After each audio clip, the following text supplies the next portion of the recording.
Up with KREM begins now. Hi friends, good morning. Thanks so much for joining us here on Up with KREM. I'm Tim Pham. We also want to welcome you in if you're streaming us on KREM 2 Plus. Let's help you get up and ready for the day with a first look at your weather forecast with Regan Gallo in for meteorologist Thomas Patrick this morning. So Regan, it sounds like today we will encounter pretty calm day and maybe even some sunshine. Yes, that's what I'm calling it, Tim. I'm calling it our little teaser to spring, but not for long because we are going to see some rain showers. But let's hold off there. Right now, 31 degrees, pretty dry outside. We're going to see some sunshine as well as some clouds today, with temperatures going to be at the high of 40 to 50 degrees. Right now, we're right around that freezing area. And if you're getting on to school, if you're getting on a school bus, if you're going to work, again, going to be dry, so you're not going to need an umbrella when you go outside today, luckily. However, as we get into later this week, we are going to see some isolated showers in the North Idaho Panhandle area on Tuesday, and then we're going to see more showers coming in from the Pacific Ocean, coming into Spokane on Wednesday, and that's going to kind of continue throughout the week with some potential of mountain snow as well, and then rain in the lower regions. But for today, let's just soak it in. We're going to have those dry conditions. I'm going to soak it in as much as I can, almost 50 at the end of the day. I'm going to enjoy it. Here's a live look at the traffic impact this morning in the heart of downtown Spokane at I-90 and Division. Looking east right now, traffic moving and flowing nice and smoothly here at 6:02 this morning.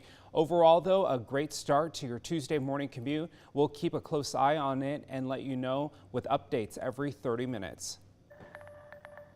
This morning, Selkirk Fire, Rescue and EMS Chief Jeff Armstrong is encouraging people to drive carefully. Last week, 2 fatal crashes happened on Highway 95 in Bonner County. Idaho State Police say 1 person died in a single car crash north of Sandpoint.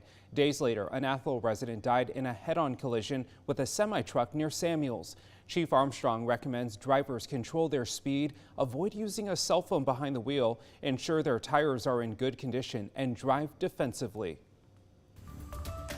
Happening today, Washington's Revenue Forecast Council will give budget writers an updated estimate on how big the state's deficit is expected to be. Right now, the state faces a multi-billion-dollar deficit. Some Democratic leaders are looking at cuts and raising new taxes. Governor Ferguson says he wants taxes to be a last resort and has proposed cuts to programs like child care and college funding. Ferguson needs to sign the budget for it to become law, meaning he has final say on the plan. This morning, we're hearing from those who are worried about cuts to state government. Yesterday, parents, nurses, and teachers rallied on the Capitol steps in Olympia. One of them, a mother who was in and out of jail, battling addiction before state services provided her child care and college assistance. I would probably just be sitting at home, living off of other types of state funding, not bettering myself or my family. Budget proposals are expected to be released next week. Right now, Eastern Washington Congressman Michael Baumgartner is one of the few Republican lawmakers visiting their districts and conducting town halls. Yesterday, Congressman Baumgartner held 2 town halls, one in Ritzville and one in Spokane. This is video sent to KREM 2 of Baumgartner's town hall in Ritzville yesterday morning, which was interrupted by angry outbursts. It's the congressman's 7th town hall, but the first since the Trump administration began taking sweeping action across the federal landscape, including firing thousands of government workers and contentious stance on the Russian-Ukraine war.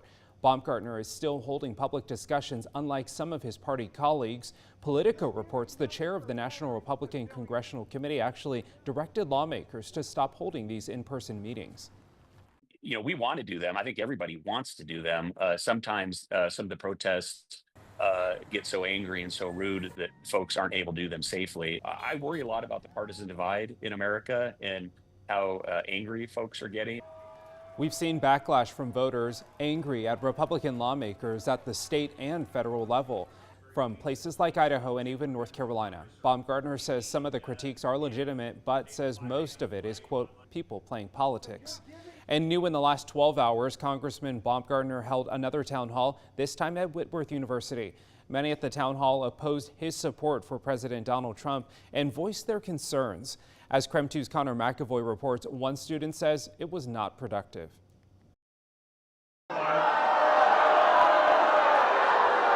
It was a crowd of booing at Monday night's town hall. Congressman Baumgartner says that was expected.